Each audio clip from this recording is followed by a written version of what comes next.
Martın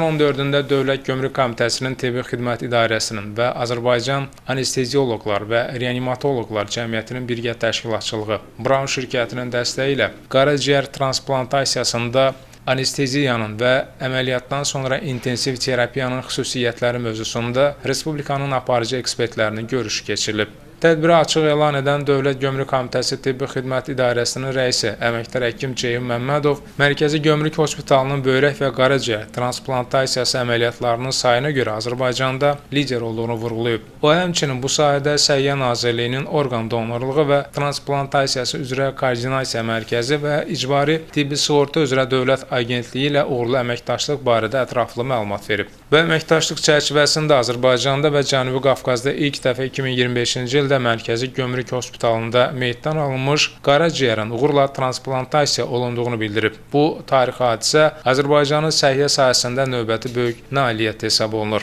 Mərkəzi Gömrük Hospitalının cərrahiyyə və orqan transplantasiyası şöbəsinin transplantoloqu Mircəlat Kazımi çıxışında qaraciyər transplantasiyasında anesteziya, əməliyyatdan sonraki reanimasiya və bərpa proseslərinin əhəmiyyətindən danışıb. Tədbirin moderatorları Azərbaycan Anestezioloqlar və Reanimatoloqlar Cəmiyyətinin sədri Secenov adına 1-ci Moskva Dövlət Tibb Universitetinin Bakı filialının rektor müavini Zəhra Vəzirova və Səhiyyə Nazirliyinin orqan donorluğu və transplantasiyası üzrə koordinasiya mərkəzi idarə heyətinin sədri Yeganə Abbasova bu ekspert görüşünün aktuallığını vurğulayaraq Mərkəzi Gömrük Hospitalının qazandığı unikal təcrübənin ölkənin digər klinikalarında tətbiq olunmasının vacibliyini qeyd ediblər.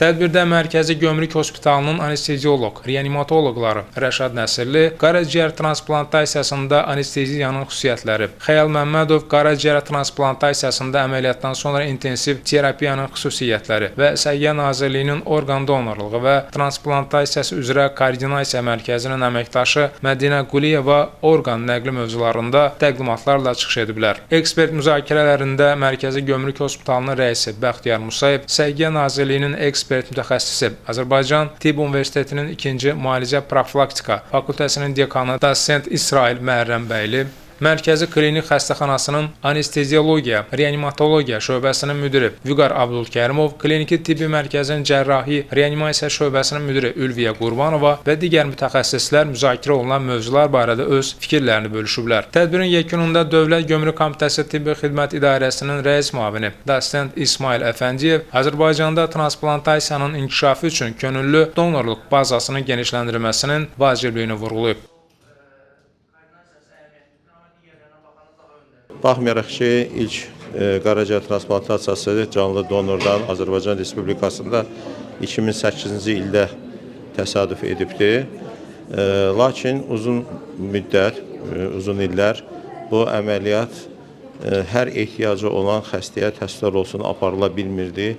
Ona görə ki, böyük bir maddiyyat tələb edirdi.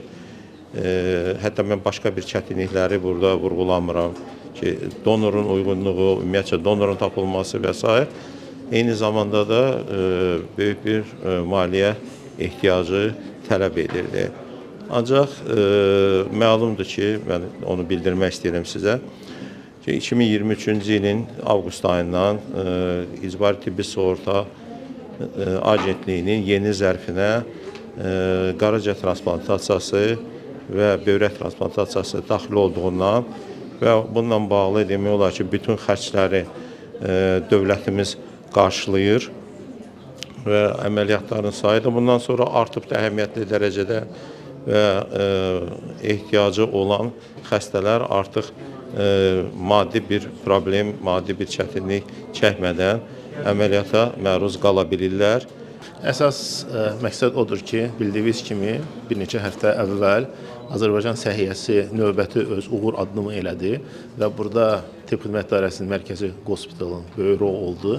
İlk dəfə meyit orqanı keçirildi, qaraciyər keçirildi uğurla və sözsüz indi Azərbaycan səhiyyəsi qabağında yeni bir vəzifələr, yeni bir məqsədlər dayanır və çox böyük rol burada həmin transplantasiya keçirilmiş xəstələrin əməliyyatdan sonraki dövrdə onların qulluq, onun reanimasyon xüsusiyyətləri və orada olan anesteziyanın xüsusiyyətləri böyük müzakirə olunacaq. Bu gün Mərkəzi Gömrük Hospitalında keçirilmiş olduğumuz tədbir qaraciyər transplantasiyasından sonra anesteziya və reanimasiyanın problemlərini müzakirə edəcək, tibbi problemləri. Məsələ burasındadır ki, qaraciyər transplantasiyası tək əməliyyatla bitən bir hadisə deyil. Eyni zamanda əməliyyatın özü, yəni anesteziyası və əməliyyatdan sonraki dövrdə reanimasyon tədbirlərin aparılması ciddi şəkildə önəmlidir.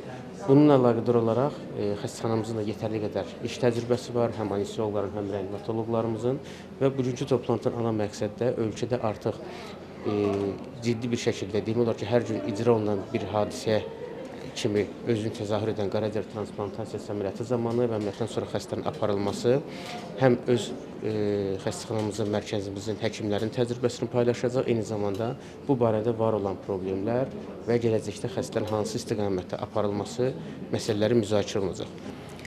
Söyləməliyəm ki, Azərbaycanda ilk dəfə hamımıza nəsib oldu ki, meyit donor orqanının götürülüb transplantasiya olması baş verdi. Yəni, tək Azərbaycanda deyil, regionda olaraq ilk dəfə və proses transplantasiya əməliyyatı Mərkəzi Gömrük Xəstəxanasında həyata keçirildi və düzdür, koordinasiyanı Səhiyyə Nazirliyinin Koordinasiya Mərkəzi apardı, meyit donor klinik tibbi mərkəzdən çıxdı və əməliyyat Mərkəzi Gömrük Hospitalında icra olundu və düşünürəm ki, bu Azərbaycan səhiyyəsinin necə bir yerdə bir vəhdət şəklində və ödəniş də icbari tibbi sığorta tərəfindən ödəniş aparıldı və səhiyyənin bir vəhdət şəklində birləşməsi bir daha sübut kimi özünü göstərdi. Bugünkü seminarımız qaraciyər nəqlində anesteziya və əməliyyat sonrası xəstələrin aparılması qaydaları və ümumi prinsipləridir. Mənim bugünkü çıxışım anesteziya ilə bağlı olacaq. Anesteziyanın xüsusiyyətləri qaraciyər nəqlində və orada digər əməliyyatlardan fərqli olaraq yanaşmalarımız və ümumi prinsiplər və bu barədə geniş müzakirə olunacaq. Çıxışdan sonra da və digər klinikaların təcrübələri ilə müqayisə olunacaq və fikir mübadiləsi olunacaq. Toral Sadıqov, Mərkəzi Gömrük Hospitalının anesteziya əməliyyatxana və reanimasiya şöbəsinin rəisi. Deməli, biz qürur duyuruq ki, ilk dəfə Azərbaycanda kadavra orqan transplantasiyası əməliyyatı Gömrük Hospitalında həyata keçirilib. Bunun həyata keçirilməsi həqiqətən də böyük bir komanda ehtiyacı var və bu böyük bir komanda işidir. Bu komandada eyni ilə ən böyük cərrahlardan yanaşı, eyni vaxtda anesteziyolog reanimatoloqlarda böyük yük düşür və bunun altından qalxmaq üçün böyük bir praktika və ixtisaslaşma ehtiyacı duyulur.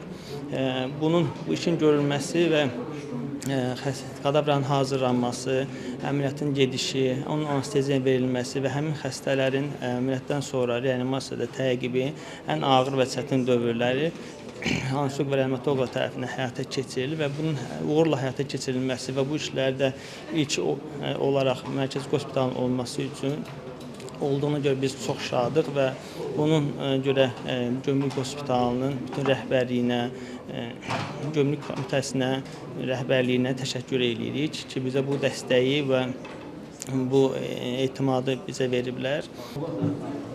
Hazırsınız? İlk öncə təqdim edeyim. Vəzirova Zəhra, Milli Onkologiya Mərkəzinin reanimasiya şöbəsinin müdürü, Seçinov Universitetinin klinik işlər üzrə prorektoru və Azərbaycan Reanimatoloq Anestezioloq Cəmiyyətinin sədri. Həqiqətən bizim üçün bu çox önəmli bir gündür ki, biz burada yığışmışıq və mən də deyərdim çox simvolikdir ki, burada Azərbaycanda ilk dəfə kadaver donordan transplantasiya olunan, həyata keçirilən bir klinikada toplaşırıq. Əlbəttə ki, bu çox çətin, uzun, amma uğurlu bir yoldur. Və mən fəxrlə deyə bilərəm ki, bu yolun ilk addımlarda mən də iştirak etmişəm. Mən də belə aktiv iştirakçı, o vaxt Neftçilər Xəstəxanasının reanimasiya şöbəsinin müdiri olmuşam və əlbəttə ki, ön planda Fəxrəddin müəllim olaraq, Mir Cəlal komandasının olaraq və Rəşad müəllimin dəstəyi ilə bu ilk transplantasiya keçirilib və mən reanimasiya olaraq, reanimasyon komanda olaraq biz orada iştirak etmişik. Həqiqətən fəxr edirəm bundan. Çoxlu işlər görülüb və bu yolun, bu nöqtədən baxanda, bu yolun o tərəfə baxırıqsa bu yolun nəticələri bizim təcrübəmizi bu gün müzakirə edəcəyik və ən əsası odur ki, gələcəyə də bizim işlərimiz çoxdur, hələ ki çoxlu işlər görünməlidir və ən əsası odur ki, biz insanlara həyata qaytarmaq, onlara ikinci şans verməyə kömək eləyək. Əsas bizim məqsədimiz və hədəfimiz budur. Siz yəqin ki bilirsiniz ki, Mərkəzi Hospitalda, Mərkəzi Gömrük Hospitalda uzun illərdir ki, transplantasiya üzrə əməliyyatlar aparılır və qaraciyər transplantasiyası burada bu əməliyyatlarda çox sayı təşkil edir. Bu mövzu ilə əlaqədar bir toplantı keçirmək istədik. Ona görə ki, bu əməliyyatların həm anestezioloji, həm də əməliyyatdan sonraki dövrdə intensiv müalicə tədbirlərinin xüsusiyyətləri var. Bu xüsusiyyətləri hansı ki, həm dünya praktikasında, həm də biz tərəfdən əldə elədiyimiz təcrübələrlə biz bölüşmək istəyirik. Bu mövzuda həm diskussiya aparılsın, digər mütəxəssislər də öz fikirlərini bildirsin və düşünürəm ki, bu toplantı bizim üçün çox faydalı olacaq. Ona görə ki, bu cürə əməliyyatların sayı getdikcə artır. Siz bilirsiniz ki, həm icbari tibbi sığorta tərəfindən artıq bu əməliyyatlar tam qarşılanır və bununla əlaqədar həm gözləyən resipiyentlərin də sayı çoxdur və ona görə də biz təcrübəmizi artırmalıyıq və bununla əlaqədar olaraq bu toplantı keçirilir. Tədbir iştirakçıları ölkənin aparıcı anestezioloq, reanimatoloqları könüllü orqan donoru olmaq üçün razılıq ərizə formalarını imzalayıb, tibb ictimaiyyətini bu təşəbbüsü dəstəkləməyə və təbliğ etməyə çağırıblar. Zakir Rəhimli, Çingiz Abdullayev, Səs TV.